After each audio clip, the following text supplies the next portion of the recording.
Hello and welcome to the In Focus series section of Drishti IAS. I am Aisha Singh and in today's video we will be discussing about the National Research Foundation, that is NRF, which has recently been approved by the government, and it is a dream for the research and development, and it has been lauded by the scientists all over the India. So let us first understand the timeline. First about the news, then about the NRF, that is what is National Research Foundation. Then we will be comparing India in terms of research with other countries. So the women in science maximum expenditure on the research and development section, then researchers per million all over the world and in India, then the expenditure on R&D, and in the end the prelims practice question. This topic is of relevance from General Studies paper 3, that is first of all science and technology, and also from the government policies. From exam perspective, you should be able to know about the National Research Foundation, because knowing about the objectives and the aims and how it will function from mains perspective, and about the ministry and the budget allocation, and what would be its impact from the prelims perspective. And research every single time holds a very important function or a very important role in every country. So it becomes all the more important to know, because this is one of the most awaited things that was supposed to happen. So the news has been taken from the Indian Express, and it says National Research Foundation approved state of science where India lags. So the NRF has been approved by the cabinet or the government. So what we will be doing is, first we'll be knowing about what is NRF and few of its objectives and its aims. Then we will be comparing India and its status about the research and development section, and then we will be comparing India with other countries also. So let's see what has happened is that the government has approved the NRF, that is National Research Foundation, and is being widely welcomed by the scientific community of the country, because this is a good news for the scientific community and the research community, because this will boost the research section of India, which was lagging behind as we will be comparing it with the other countries. Then NRF has the potential to single-handedly by its own, on its own, to address a whole range of deficiencies in India's scientific research sector. So deficiency, when we say the word deficiency, it means where India is lacking as compared to other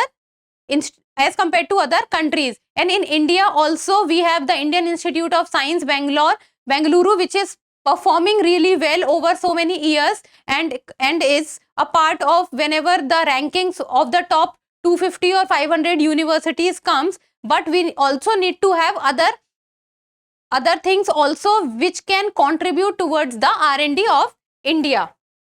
So first of all, let's know about what is National Research Foundation, or what is NRF. So first and foremost, NRF would be the apex body to provide high-level strategic direction of scientific research in India. Strategic direction. It will be talking about that what needs to be done when we talk from the perspective of the scientific research in India, because scientific research is the thing which will take a nation forward when we talk about the research or the innovation or the patents or the copyrights, because this is what makes a country advanced in technology also.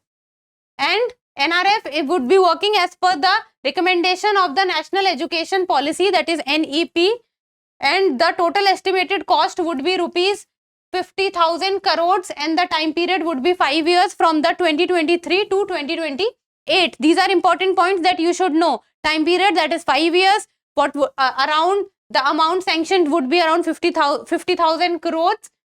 Then it will also repeal the already established Science and Engineering Research Board, that is SERB, which was established in the year 2008. So the NRF would repeal the Science and Engineering Research Board, which was established in 2008, and the SERB would be subsumed under the NRF. So SERB would be subsumed under the NRF. It will come under NRF. Then the Department of Science and Technology will be the administrative department of NRF.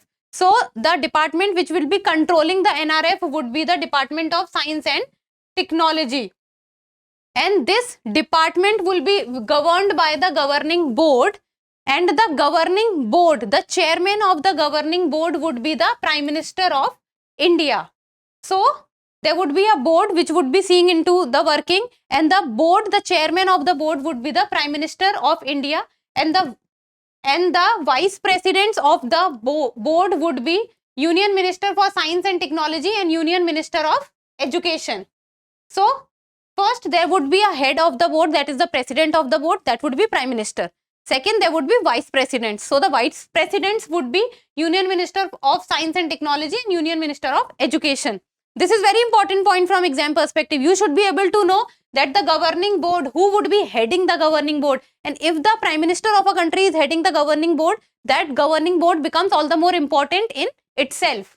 Then the NRF's functioning will be governed by an executive council which would be chaired by the principal scientific advisor of the government of India.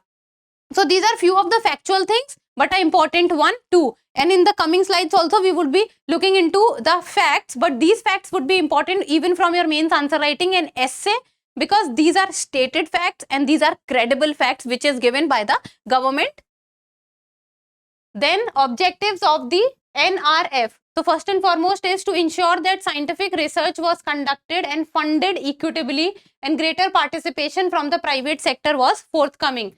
So the focus would also be on the private sector to include them, and also to make them participate more and more, and also to raise fund.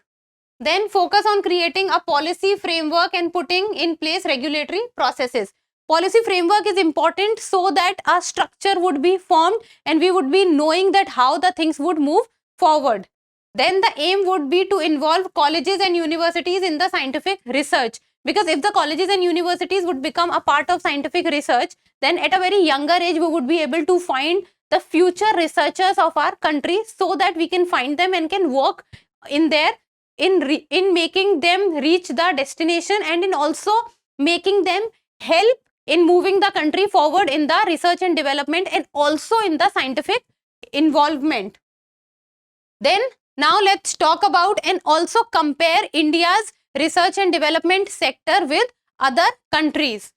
So first and foremost, the expenditure on research and development. So what has happened over a period of time, that is last 10 to 15 years, that the amount which the India is spending on the R&D has increased a lot, but when we talk about the percentage in terms of GDP, then it has gone down. So these are two very important things to remember. The amount, when we talk about, the amount has gone up, but as compared to the percentage to GDP, it has come down. So if you will see this graph, the blue lines, that is the R&D expenditure in current prices in crores. So if you will see from 2011 to the year 2020-21, and this has been given by the Department of Science and Technology, so the amount has gone up. So it means that the amount we are spending on the research and development over the years is increasing. But if we will talk about the R&D expenditure as percentage of GDP, percentage of India's GDP, then this red line which you are seeing is declining. It means the amount is going up, but the percentage to GDP is coming down. So in the year 2011-12, it was 0.76, then 0.74, but now it has come down to 0.64. So this is concerning because the percentage of GDP is coming down.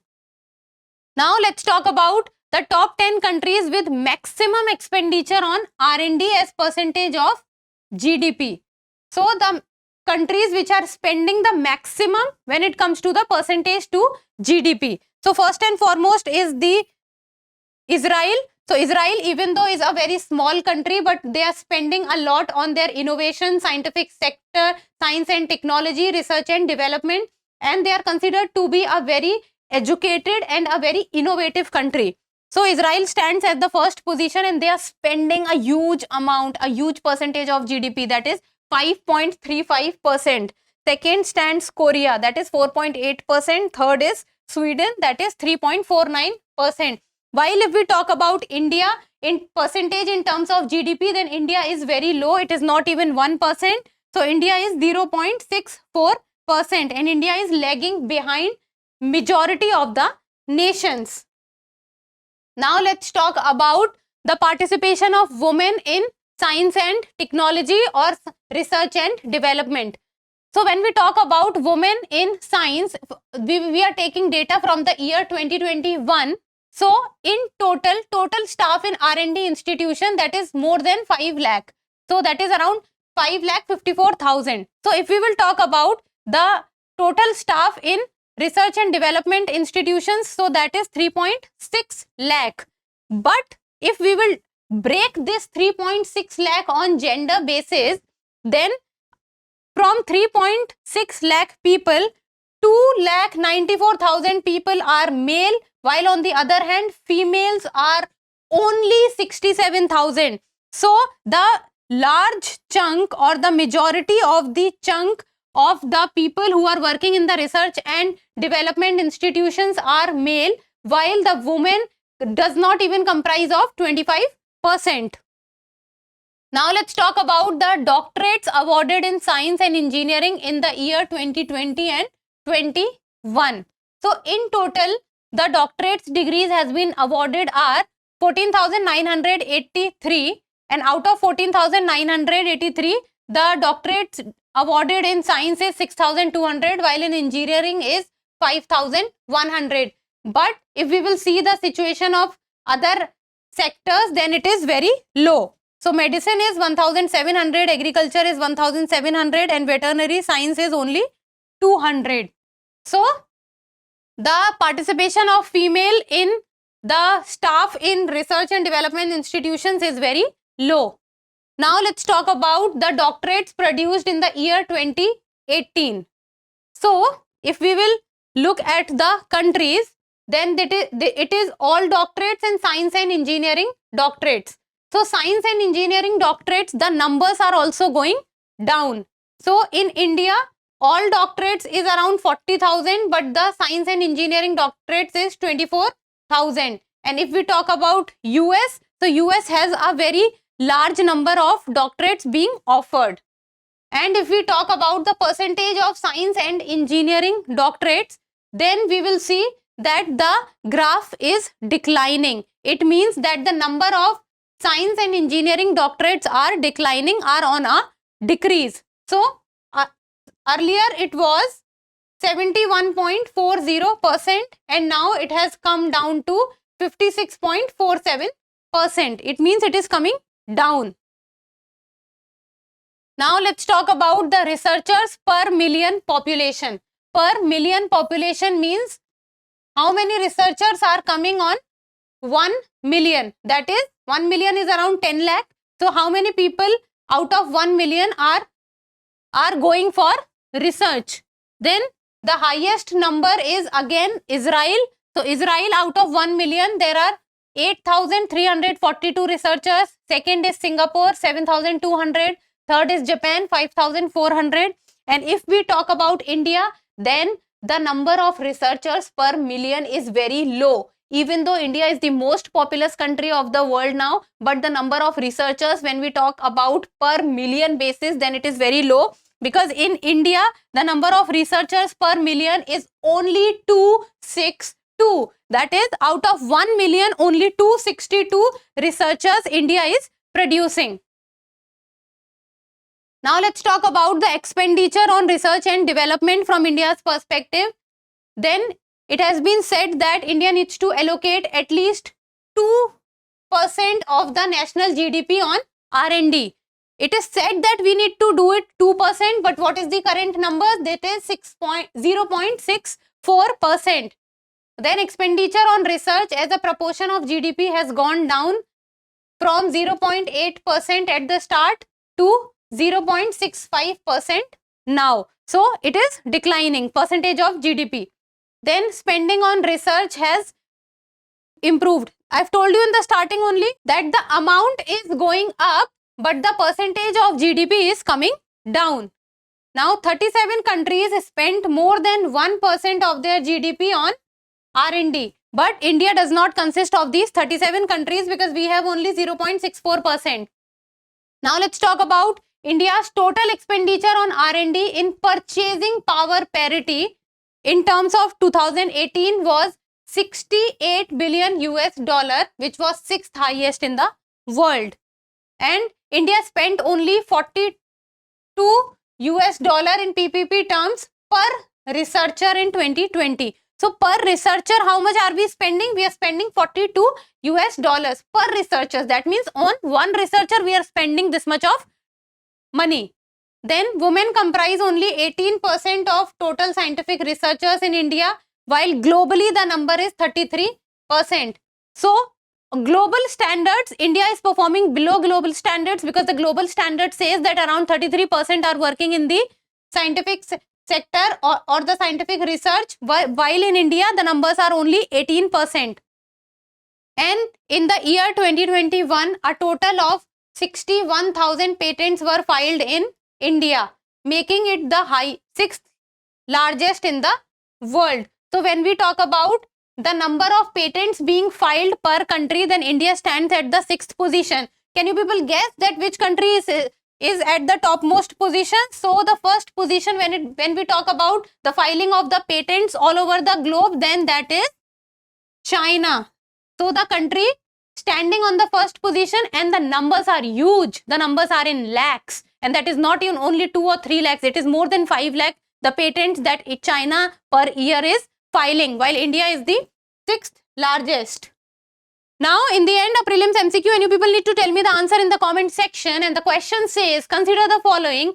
First, sign language astrolab. Second, 1 week 1 lab. Third, science and heritage research initiative. Fourth, Institute of Advanced Study in Science and Technology. And what you have to say is, which among the following initiatives foster R&D in India? So is it codes are 2 and 3 only, 1, 2 and 3, 2, 3 and 4, and in the end all the above, that is 1, 2, 3 and 4. So try to solve the question and give me the answer in the comment section. And that's all for today. Thank you so much for watching. Till we meet next time, keep reading and keep writing.